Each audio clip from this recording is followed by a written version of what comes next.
merupakan seorang pengusaha Gojek di Indonesia. Sebelum itu, perkenalkan nama saya Serina Puspitasari dari kelas 10 akuntansi 3. Nadiem Anwar Makarim, mungkin tidak asing lagi di telinga kita bukan?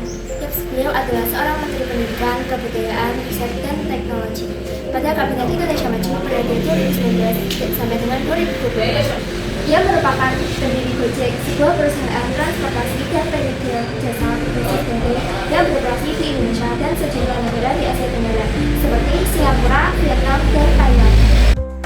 Beliau lahir di Singapura pada tanggal 4 Juli 1984 yang merupakan seorang putra dari pasangan Nona Anwar Makarim dan Atika Al-Ghani. Ayahnya merupakan keturunan Arab Minang, sedangkan ibunya campuran Arab Jawa Madura.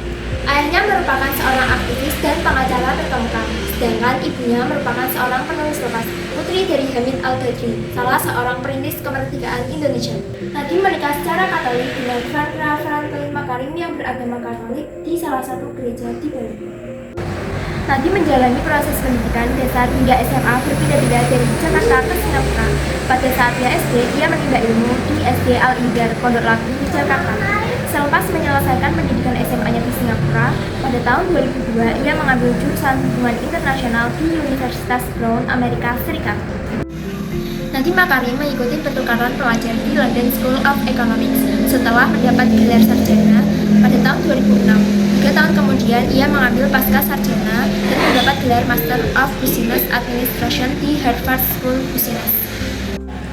Pada 23 Oktober, Nadiem dilantik Presiden Joko Widodo sebagai Menteri Pendidikan dan Kebudayaan, yang kemudian jabatannya diubah dengan jabatan Menteri Riset dan Teknologi pada April 2021. Pada tahun 2006, Nadiem memulai karirnya sebagai konsultan manajemen di McKinsey Company.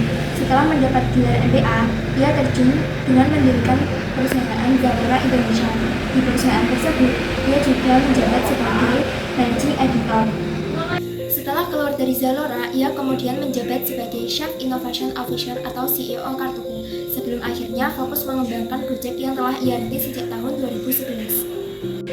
Gojek pertama kali berdiri sebagai pusat panggilan, menawarkan hanya pengiriman barang dan layanan ride hailing menggunakan sepeda motor saja.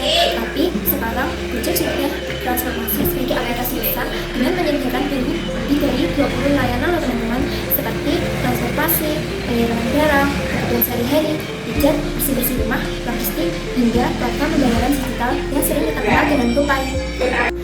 Karir bisnis Nadiem Makarim membawanya masuk dalam daftar 150 orang terkaya Indonesia versi majalah Forbes Asia. Nadiem Makarim diperkirakan memiliki nilai kekayaan sebesar 100 juta dolar.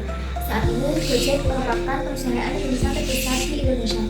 Pada bulan Agustus 2016, perusahaan ini memperoleh pendanaan sekitar 550 juta dolar atau sekitar 7,2 triliun. Perjalanan Nadiem Makarim bisa dikatakan terus meningkat dan dibuktikan dengan beberapa penghargaan yang diperoleh. Nadiem Makarim mendapatkan banyak penghargaan sejak ia mendirikan dan bekerja di Gojek. Ya, begitulah perjalanan seorang Nadiem Anwar Makarim sebagai pendiri Gojek. Terima kasih, mohon maaf apabila ada salah kata. Wassalamualaikum warahmatullahi wabarakatuh.